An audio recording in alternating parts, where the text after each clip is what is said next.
Peace, C.R. Hamilton, the Gospel of Liberation. Tithing is something that we do not have to do under the New Testament, under the age of grace. Any preacher that tells you that you are either in sin for not tithing or you are cursed for not tithing don't know what he's talking about. He does not understand the concept of the New Testament and the New Covenant, because we are no longer under the law, nor are we under the Levitical priesthood. We're not under that. The tithing was a concept and a practice under the Levitical priesthood during the time of the Old Testament. We no longer serve under that. We under the New Testament. And under the New Testament, the way that the church receives money is through giving and offering, not tithing. I will challenge and I will debate any preacher out there. I don't care who you are. I don't care how many degrees you have. I don't care how many members you got. If you're teaching that people are sinning if they don't tithe, or that they are under a curse, I will debate you. You don't know what you're talking about, period. You need to go back to the beginning and the basics of the concepts of the gospel of Christ. If anybody out there can show me one example of Christ asking for tithes, or any of the apostles, or any of the disciples of Christ after the churches were established, if you could show me one example where they were asking for tithes, or they were commanding the people to follow after the ordinance of tithing, then I will renounce this. But there is no way you can show me that under the age of grace we must tithe.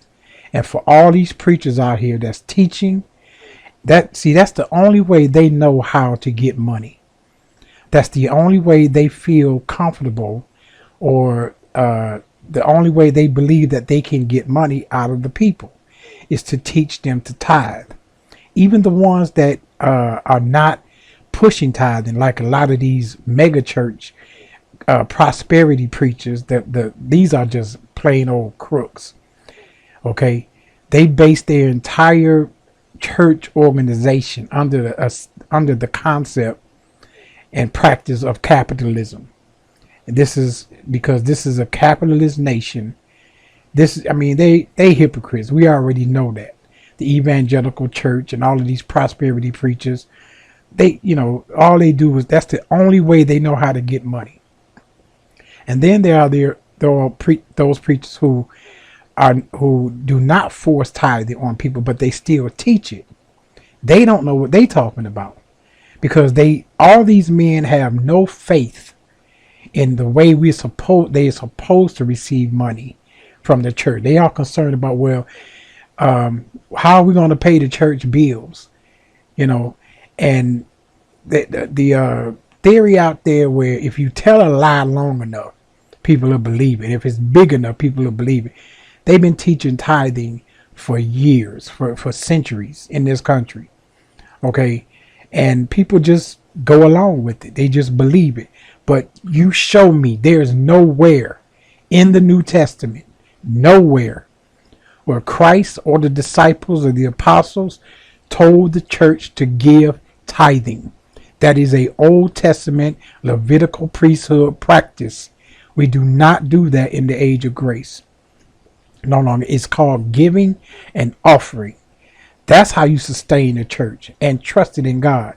These men have no faith in the power of God.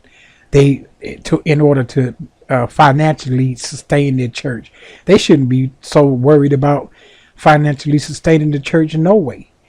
And building huge buildings and going around buying churches. And you could hold a church in a warehouse. You can hold an assembly of the people in the warehouse or anywhere in the park. They are so consumed with money, okay, that they even like I said, the preachers that's nonchalant about it, still teach tithing. And they talk, and what do they go to? They go to the book of Malachi. Well, a man robbed God. And they use that one scripture. Well, a man robbed God. Does anybody even read the book of Malachi? You have to read to get the full context of what it's talking about. First of all, Malachi chapter 3, verse 1 begins talking about, behold, I will send my messenger, and he shall prepare the way before me, and the Lord whom ye seek shall suddenly come to his temple, even the messenger of the covenant whom ye delight in. Behold, he shall come, saith the Lord of hosts. But who may abide the day of his coming? And who shall stand when he appeareth? For he is like a refiner's fire, and like fuller's soap. And he shall sit as a refiner and purify the sons of Levi, and purge them as gold and silver, that they may offer unto the Lord an offering in righteousness. Okay, so he's talking, the prophet is saying, we're going to reform this Old Testament.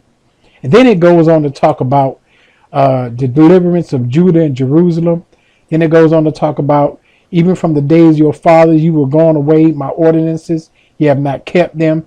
Then it says, verse 8, will a man rob God? Yet ye have robbed me. They don't explain the context of the book of Malachi.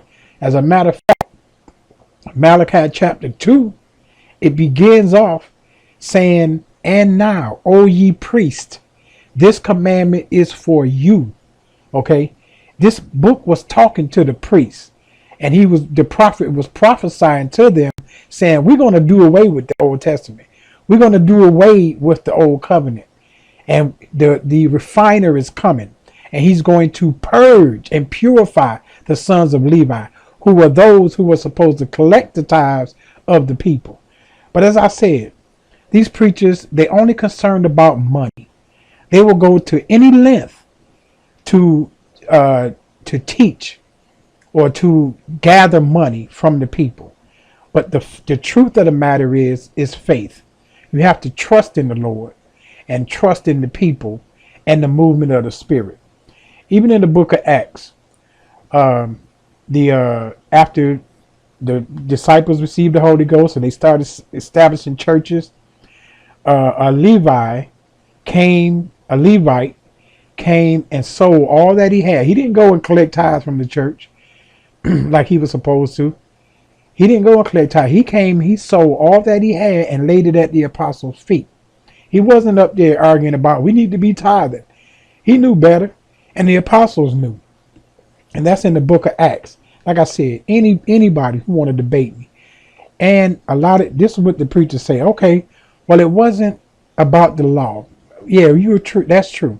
We're not under the law. We don't have to do the covenances and ordinances of tithing and sacrificing and the rituals and the cleaning of temples and things of that nature that they were doing in the Old Testament. We don't have to do that anymore. But tithing goes as far back as Melchizedek and Abraham, where Abraham gave a tenth of his spoils to Melchizedek. They'll go back, they'll resort to that when they can't defend the law, the tithing under the law. They'll revert back to the time of faith and promise when Abraham gave a tenth to Melchizedek.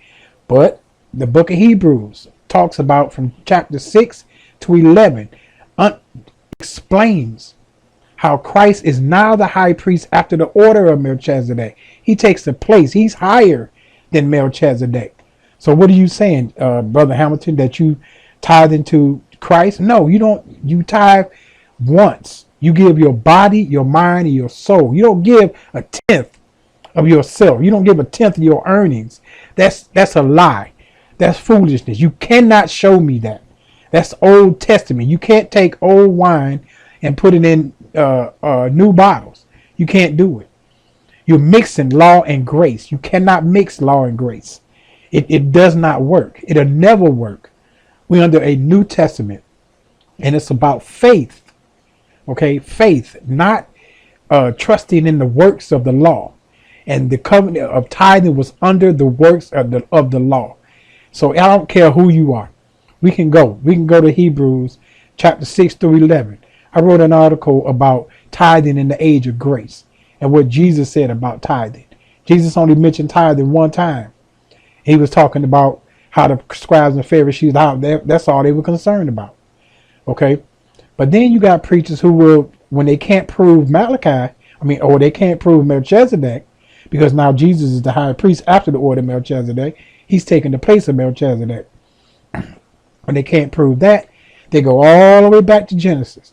Well, what about Cain? Cain gave the first fruits of the ground to the Lord. He made an offering to the Lord with the first fruits. He tithed that way. God rejected it. Why did he reject it? Because he accepted Abel's offering, which was a blood offering. And that was a representation, a symbolic representation of God accepting the blood of a slain animal, the blood over substance of what Cain was trying to offer. That's where we at now. Christ was the ultimate sacrifice. Okay, he was the New Testament, the New Testament. He was the ultimate sacrifice that God accepts. The blood of Christ. It's not your substance. You don't give God 10%, or the church, the preacher going to ask you for 10%, because he don't have faith in the giving power of God. He don't have faith. Okay, he's in the world. He relies on material things to sustain his church. But he don't necessarily, like I said, he don't have to have a church. And I'm going to tell you what I mean by people can tell a lie or do the same thing over and over and over out of tradition of men and not ever read the Bible and study. What does it actually say? One thing is that having church once a week. Why? The church should be open every day. The apostles and the people that followed the apostles, they prayed every day. The church should be open 24/7. The church should be going on every day. Okay. But this is tradition. We're under the tradition of men where they teach 1 day a week service. They teach giving of tithe. And it's just been taught. It's been taught this way for years. So people they do it. It's just like going to work 5 days a week. Why do we do that? Why don't we go 7 days a week? Why don't we go 4 days a week? I mean, it's just tradition of the world. And this is the tithing concept and mentality is under the concept of capitalism. That's how these prosperity preachers grow. It's all about money to them. Not even the knowledgeable preachers, so-called of the Bible, can even think or understand that we are under a New Testament. Anybody, I'll debate you. We'll go toe to toe. Contact me, read my article, click the link, go to the article. It goes into Hebrews. The concept is that we don't have to tithe. You can tithe if you want to, but you don't have to. And you're not cursed if you don't, and you're not sinning if you don't. That's a lie from the devil who wants your money. Okay? You give to the church, you give to God financially whatever you can afford. Whatever you can afford. God accepts that. He's not going to penalize you. Okay? Because he's not going to open the book of life and say, well, you only gave so much this month or this year. That's foolishness.